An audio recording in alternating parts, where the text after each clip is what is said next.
네, 수험생 여러분 안녕하세요. 메가공무원에서 행정학을 가르치는 황철군입니다. 자, 우리 국가직 시험 잘 치르고 오시느라 고생 많으셨고요. 우리 시험 결과가 어떻든지 간에 이제 남아있는 지방직 시험에 최선을 다하는 것, 이것 하나가 이제 우리가 열심히 달려가야 하는 그런 지향점이 될 거예요. 그래서 정말 최종이죠. 정말 이제 최종이라고 보시면 되는데, 우리 지방직 대비로 특히 요 변화하고 있는 행정학 과목에 대한 파이널 학습 전략 좀 설명을 드리고자 합니다. 그래서 우리가 국가직 시험이 어떤 경향으로 출제가 되었는지 먼저 좀 확인을 해볼 것이고, 그 경향에 맞춰서 여러분들이 이제 남은 2달하고도 조금 더 남은 기간, 이 충분한 기간 동안에 어떻게 학습을 하는 것이 좋은가에 대한 한 3가지 방향성을 제가 좀 짚어드리려고 해요. 자, 그러면 우리 국가직 시험의 출제 경향 한번 좀 정리를 해보려고 하는데, 우리 국가직 행정학의 출제 경향 많이 이제 시험 보고 오신 분들 다 짐작을 하고 계시겠지만, 우리 국가직 행정학 쉽지 않았죠. 쉽지 않다. 이것은 올해 국가직 시험뿐만이 아니에요. 올해 국가직 시험뿐만이 아니라 작년에 치러진 행정학 시험들이 대부분 어려운 경향성을 보였거든요. 뭐 9급 시험도 마찬가지고 7급 시험은 더 그런 이제 경향을 보이고 있고요. 그래서 이 전공 과목 시대에 여러분들도 뭐 짐작을 충분히 하고 계시겠지만, 전공 과목 시대의 변별력은 전공 과목으로 주는 것이 출제 기간에 그런 이제 방향성 중에 하나가 되는 것이고, 특히 이 전공 과목 중에서도 난이도 조절을 가장 용이하게 할 수 있는 과목이 바로 행정학이기 때문에, 이 행정학을 가지고 앞으로도 이렇게 변별력을 주고 난이도를 조금 더 가져가는 방향성이 지금 예측이 되고 있습니다. 요 지금까지도 그랬고 앞으로도 그럴 것이다. 쉽지 않을 것이다. 그래서 이런 이제 경향성은 반드시 잘 기억을 해두셔야 되겠고요. 이번 시험을 2마디로 정리하자면 이렇게 이제 정리를 할 수 있을 것 같아요. 물론 우리가 쉬운 문제들도 꽤 있었죠. 난이도 하에 해당되는 문제들도 꽤 있었고, 그런 문제들은 이제 여러분들이 실수 없이 맞춰내는 거, 기존의 기출문제들 탄탄히 하시면서 극복을 잘 해내시면 되겠고, 이제 합격권에 가기 위해서는 요 2가지 포인트를 모두 다 연습을 열심히 해야 된다는 걸 이번 시험에서 굉장히 잘 보여줬는데, 첫 번째는 여러분들이 익히 알고 있는 굉장히 고전적인 주제들, 클래식한 기존의 주제들이 기출문장 그대로 출제되지는 않는다는 거, 제가 항상 뭐 수업 시간에 강조드리는 내용인데, 행정학은 일종의 글이거든요. 어떤 주제에 대한 글을 가지고 출제를 하는 것이기 때문에 그 주제에 대한 글은 많은 이제 사람들이 쓰기 나름이겠죠. 쓰기 나름이고 표현도 많이 달라지는 것이고 문장의 구성도 달라지는 것이고요. 그렇기 때문에 우리가 익히 알고 있는 표현들이 아니라 처음 보는 낯선 표현으로 등장을 하는 경우들이 많다. 이것도 훈련이 잘 되어 계시지 않으면 시험장에서 분명히 당황을 하시고 내 실력이 이제 발휘되지 않는 경우들이 생기게 될 겁니다. 그래서 기존 주제임에도 불구하고 낯선 표현 때문에 이게 무슨 의미인지 잘 모르겠거나 뭐 이런 식의 문제들이 많이 좀 출제가 되었고요. 그리고 2번째는 특히 이번 시험에서 많이 이제 어려웠던 부분들일 텐데, 새로운 주제들이 막 이제 등장을 한단 말이에요. 특히 이번 시험 같은 경우에는 처음 나온 법조문들이 여러분들을 많이 이제 애먹였을 것이고요. 법조문뿐만 아니라 처음 나오는 이론들도 충분히 출제가 될 수 있어요. 작년 같은 경우에는 또 굉장히 처음 보는 이론들을 가지고 여러분들을 테스트하는 그런 식의 문제들도 많았거든요. 이렇게 새로운 이론 주제들이라든지 새로운 법령이라든지 그런 것들을 툭툭 던져내면서 여러분들을 테스트하는 이런 식의 출제 비중이 많이 증가를 하고 있습니다. 그래서 이런 부분들을 여러분들이 잘 훈련하지 않으면 고득점을 하기는 어려워요. 최근에 이제 시험 경향을 가지고 보면요. 그래서 그냥 기존의 것들만 가지고 그 안에서만 문제를 해결하려고 하면 80점을 넘기가 좀 어렵습니다. 70점을 넘기가 어려울 수도 있고요. 시험이 조금 더 어렵게 나오면요. 그래서 80점 80점 이하에 좀 머물러 계시는 분들이라면 지금 제가 말씀드리는 3가지 포인트를 꼼꼼하게 잘 고민해 보셔야 되고 실천을 해 보시려고 노력을 하셔야 되겠습니다. 일단 첫 번째는요. 물론 우리가 이제 새로운 출제 경향들이 등장하고 새로운 주제들에 대한 비중이 증가를 하기는 하지만, 그래도 역시 가장 중요한 것은 기출이라는 거예요. 가장 중요한 것은 기출이 되겠습니다. 우리가 제가 아까 80점을 가지고 말씀을 드렸지만 80점 미만이든 80점 이상이든지 간에 지방직 시험까지 남은 기간 동안 우리가 기출의 회독을 게을리해서는 안 됩니다. 어떤 이제 성적이든지 간에 기출을 가지고 여러분들이 기출의 범위 안에서 맞춰낼 수 있는 것들은 충분히 맞춰내시는 것도 굉장히 중요하고요. 그리고 제가 그 해설 강의에서도 한번 말씀을 드렸는데, 기출을 탄탄하게 공부를 해두셔야 새로운 주제에 연결할 수 있는 힘이 생기게 됩니다. 제가 이 그림 다시 한번 좀 그려볼게요. 해설 강의 때도 한번 그려봤던 그림인데 우리가 이제 행정학의 시험 범위를 이 정도로 정해놓고 열심히 공부를 하게 되죠. 이 정도로 정해놓고 열심히 공부를 하게 되고 보통은 이 정도 범위에서 출제가 되는데 이 범위만으로는 고득점에는 한계가 있어요. 이 범위만으로는 고득점에 한계가 있는 이유가 이거 말고 이제 막 이 범위 바깥에서의 주제들이 등장을 한단 말이죠. 이 범위 바깥에서의 주제들이 막 이렇게 이제 등장을 한단 말이에요. 근데 그렇다고 해서 이 범위를 넓히는 건 바람직하지 않다라고 제가 이제 항상 말씀을 드리는 게 이 주제들은 일회성 주제들이기 때문에 다시 나오지 않아요. 다시 나오지 않으니까 이 지식을 사후 약방문식으로 지식을 습득해봤자 소용이 없는 것이고 행정학은 이런 제가 지금 3개만 그렸지만 이 우리 범위 바깥의 주제들이 수만 가지나 됩니다. 수만 가지가 되기 때문에 그런 것들을 지식적으로 커버할 수는 없어요. 커버할 수 없기 때문에 가장 합리적인 방식은 뭐냐면 우리가 이렇게 기출의 범위 안에서 열심히 공부를 하게 되는데 기출에 대한 범위 안에서 철저한 이해 중심으로 그리고 기출의 선지를 눈알로 해독하는 것이 아니라 논점 분석 중심으로 논점 위주로 해독을 하는 게 굉장히 중요한 것이거든요. 이걸 탄탄하게 해내시면 새로운 주제가 나왔다고 할지라도 연결할 수 있는 힘이 생기게 돼요. 연결할 수 있는 힘이. 우리가 행정학을 관통하는 어떤 그 이해라는 것이 있고 행정학을 관통하는 논리구조 같은 것들이 있어요. 그런 것들을 충분히 기존의 기출 범위에서 연습을 하게 되면 새로운 주제나 새로운 법령들이 나왔다고 할지라도 여러분들이 충분히 읽어보고 풀어볼 수 있다는 것입니다. 그래서 물론 이렇게 연결하는 연습들도 부가적으로 하시긴 하셔야 되겠지만 이 연결하는 연습을 하기 위해서 가장 중요한 건 뭐다? 역시 기출이라고 보시면 돼요. 역시 기출이라고 보시면 되니까 기출의 학습량은 충분해야 된다. 기출 학습량 충분해야 된다는 거 꼭 잘 기억해 두셔야 되고 회독의 수를 물어보시는 분들이 많은데 사실 양질의 회독이 중요한 것이지 회독의 뭐 수가 뭐 10회독, 20회독 이런 게 중요한 건 아니겠죠. 이런 게 중요한 건 아니지만 그래도 여러분들 최소 몇 회독 이상은 하셔야 된다고 생각을 하셔야 되냐면 최소 5회독 이상은 하셔야 됩니다. 기출과 관련해서. 그래서 내가 기출 2, 3회독하고 국가직 시험에 들어갔다.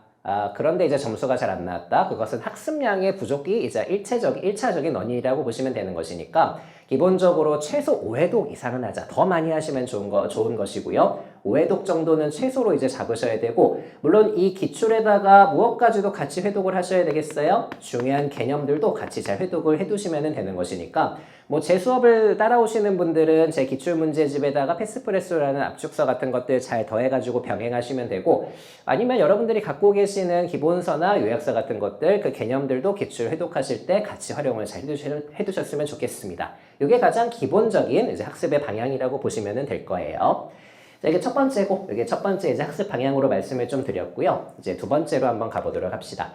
자, 이것도 제가 이제 굉장히 많이 강조드리는 부분이죠. 굉장히 많이 강조드리는 부분인데, 여러분들 행정학 시험에 대한 성격 정의를 잘 하셔야 돼요. 행정학 시험의 성격 정의. 이게 이제 다른 암기 과목하고 묶이는 이제 그 좀 경향성이 있기는 한데 예를 들면 뭐 한국사라든지 행정법하고 행정학을 같이 묶이는 경향이 좀 많기는 한데 행정학은 암기 과목의 성격도 물론 있죠. 암기 과목의 성격도 물론 있지만 언어적인 부분도 굉장히 많아요. 그러니까 이 행정학이라는 것은 이제 암기 과목이 뭐 행정법에도 좀 가까울 수 있겠지만 국어하고도 가깝거든요. 그렇기 때문에 국어랑 행정법 그 중간이라고 보시면 돼요. 국어랑 행정법 그 중간. 자, 그러니까 행정학 같은 경우에는 여러분들이 열심히 지식을 공부해서 알고 푸는 문제들도 당연히 많아야 되겠죠. 알고 푸는 문제들, 정확한 지식을 가지고 풀어낼 수 있는 이런 식의 문제들이 굉장히 많지만 특히 최근의 시험의 경향에서는 이 알고 푸는 것만으로는 몇 점에 불과할 수밖에 없다. 70에서 최대 80점. 여기에 이제 점수가 매몰될 가능성이 높다는 것입니다. 이 이상으로 올라가긴 어렵다는 거예요. 내 행정학적 지식만 가지고는요.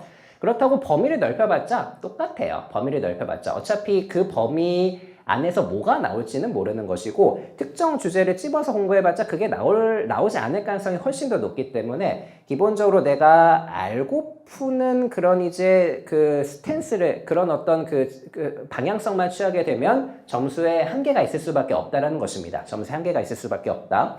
그래서 특히 이 행정학 같은 경우에는 여러분들이 제가 이제 계속 강조를 드리지만 행정학과 관련된 모든 지식을 다 갖고 갈 수도 없어요. 행정학은 정말 망망대해거든요. 망망대해이고 다음에 어떤 주제가 나올지 예측이 되기도 좀 어려워요. 낯선 주제 같은 경우에는. 그렇기 때문에 여러분들이 모든 지식을 다 갖고 가서 그 지식을 갖고 알고 풀겠다. 이것은 바람직하지 않아요. 현실적이지도 않고요. 물론 알고 푸는 비중도 물론 굉장히 중요하고요. 여기에선 실수가 없어야 되겠지만 여기에다가 어떤 지점을 잘 기억을 해두셔야 된다. 행정학은 읽고 푸는 문제들이 굉장히 많다는 것입니다. 읽고 푸는 문제들이 굉장히 많고 이런 문제들을 가지고 최근에 이제 변별을 하고 있다는 거예요. 우리가 알고 푸는 것들은 사실 기출 다 정해져 있는 것이고 중요한 개념들 다 정해져 있는 것이거든요. 이 안에서는 변별되기가 어렵고요. 이제 읽고 푸는 문제들에서 변별을 최근에는 하기 시작했다라고 보시면 됩니다. 그래서 새로운 뭐 어떤 그 주제들을 일부러 던져주고 그리고 뭐 새로운 법조문을 일부러 던져주고 현장에서 읽고 또는 뭐 문제의 조건을 가지고 풀라고 한다든지 이런 식의 문제들을 행정학에서 내기가 용이하거든요. 행정에서 내기가 용이하기 때문에 앞으로도 이 경향성은 지속될 거라고 생각을 합니다. 이 읽고 푼다는 것은 뭐 여러분들이 글을 읽고 푸는 거 뭐 그렇게 생각을 하셔도 되겠지만 그건 좀 1차원적인 의미이고 기본적으로 읽는다라는 것은 글의 맥락을 파악하는 거예요. 글의 맥락을 파악하고 예를 들면 1, 2, 3, 4번 선지가 있을 때 세 가지 선지의 맥락과 다른 말을 하는 한 가지 선지가 있다면 그게 정답이 되겠죠. 뭐 그렇게 이제 판단을 하는 것. 이게 바로 이제 독해라고 생각을 하시면 됩니다. 이런 맥락을 파악하는 것도 굉장히 중요한 행정학의 기법 중에 하나가 되겠고 그리고 우리가 용어를 가지고 추론하는 연습들도 굉장히 많이 해두셔야 됩니다. 우리가 행정학은 어떤 용어가 등장할지 잘 모르기도 하고 처음 보는 용어가 등장할 수도 있는 것이고 내가 이미 알고 있는 용어가 약간 다르게 표현되는 경우들도 있거든요. 그래서 그 용어를 가지고 의미를 짐작해서 옆에 있는 문장이 적절하게 구성되어 있는가 그런 것도 확인하시는 것도 많이 연습을 해두셔야 됩니다. 자, 그리고 이렇게 맥락과 그리고 추론을 하는 것들, 뭐 의미를 확장하는 것들, 범주를 이제 잡는 것들, 이런 이제 연습들을 많이 해두셔야 되겠고요. 특히 이번 시험 같은 경우에 여러분들도 한번 복기를 머릿속으로 한번 해보시면 우리 비영리 민간단체 지원법 한 번도 이제 보지 않은 법이란 말이에요. 한 번도 보지 않은 법인데 쭉 읽어보고 거기에서 우리가 이제 가장 기본적으로 갖고 있는 행정학의 행정학의 어떤 위계 질서를 가지고 어색한 문장을 골라내는 것들 그런 식의 문제들도 많이 출제가 되고 있는 것이고 그리고 최근에 경향 중에 하나가 박스형 문제들이 되죠. 그 매트릭스 구조를 이제 설명해주는 글을 주고 그 글을 읽어내도록 한 다음에 매트릭스 구조를 찾아내고 선지를 판단하게 하는 이런 식의 맥락을 파악하는 연습들도 많이 해두셔야 되겠고 그리고 뭐 사적 이해관계자 문제도 많이 이제 틀리셨던 문제죠. 그것도 정답률이 50%가 약간 안 됐기 때문에 근데 그것도 4명의 사람을 등장시키는데 그 4명의 사람 중에 3명과 1명이 범주가 다르단 말이에요. 범주가 다르기 때문에 그런 식의 범주를 파악해서 읽고 푸는 문제들 이런 식의 문제들을 맞춰내지 못하면 고득점을 하기가 좀 어려운 것들이 최근의 시험의 경향이라고 보시면 되겠습니다. 자, 그래서 다시 한번 말씀드리지만 행정학은 알고 푸는 거 물론 이게 기본이 돼야 돼요. 그래서 우리가 열심히 이제 기출과 개념 해독을 하는 것인데 이것뿐만 아니라 읽고 푸는 문제들이 많다는 것도 알고 계셔야 돼요. 이런 문제들이 훨씬 더 중요해졌고요. 제가 뭐 수업 시간마다 항상 한탄하면서 말씀을 드리는데 여러분들 국어 시험에서는 비문학 독해 처음 보는 주제에 대한 비문학 독해 잘 하시면서 행정학은 낯선 주제만 나오면 바로 이제 당황하시고 정답을 왜 못 찾아내시냐. 그러니까 행정학도 여러분들이 국어 영역에 조금 가까운 문제들이 있다는 걸 인식하시면 돼요. 그런 식의 마인드 세팅만 잘 해두시면 시험장에서 처음 보는 주제가 나온다고 할지라도 충분히 읽고 풀어낼 수 있는 그런 집착감이 생기게 될 것이니까 이런 부분들도 잘 신경을 써주셔야 되겠습니다. 제가 이제 항상 강조드리는 말이 있죠. 우리 행정학은 어떻게 독해를 좀 해보자. 합리적으로 독해를 해보자. 그래서 읽고 푸는 문제들은 여러분들이 용감하게 읽고 판단하시면 돼요. 용감하게 읽고 판단하시고 물론 이런 부분들 바로 되진 않겠죠. 바로 되지 않기 때문에 뭐가 필요하다? 충분한 실전 훈련이 필요하다라고 보시면 됩니다. 마지막으로 이제 방향성을 잡아드리는 것은 역시 꾸준한 실전 훈련이 됩니다. 꾸준한 실전 훈련.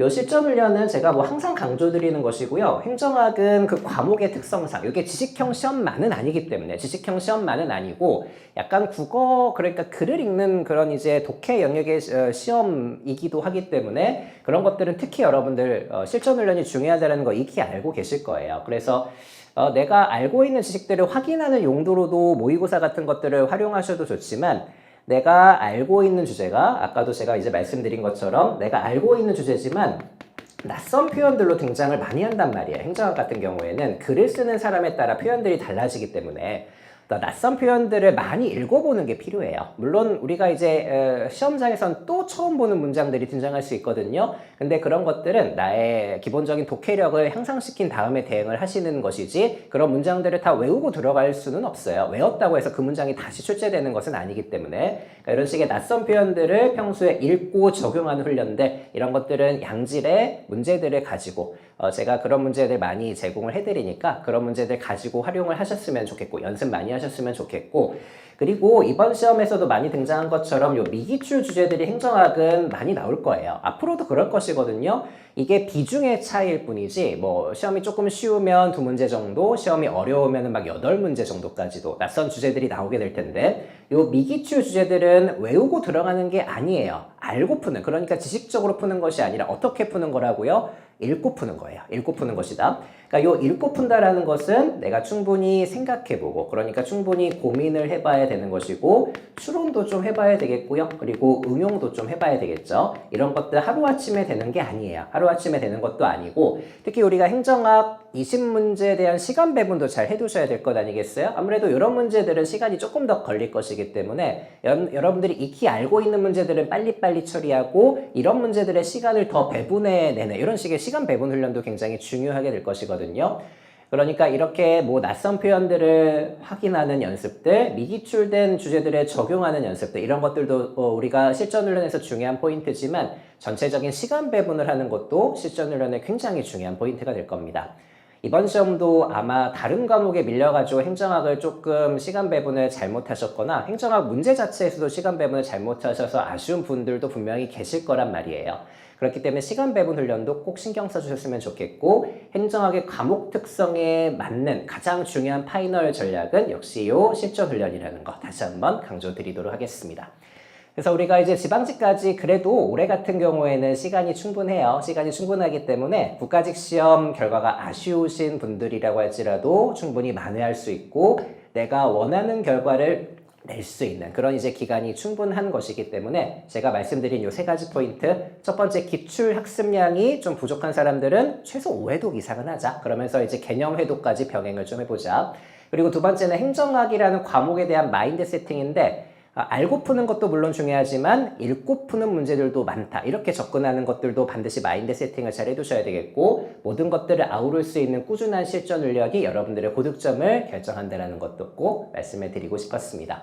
이런 부분들 잘 고민하셔서 여러분들 스스로 내 부족한 부분들 한번 체크를 해보시고요. 거기에 맞는 약점 보완 전략들도 잘 확인을 해두셔서 지방직 시험까지 후회 없이 달려보셨으면 좋겠습니다. 저도 시험장 가실 때까지 여러분들 옆에서 충분히 도와드리고 또 응원하도록 할게요. 자, 그러면 본 수업 때 뵙도록 하겠습니다. 수고하셨습니다.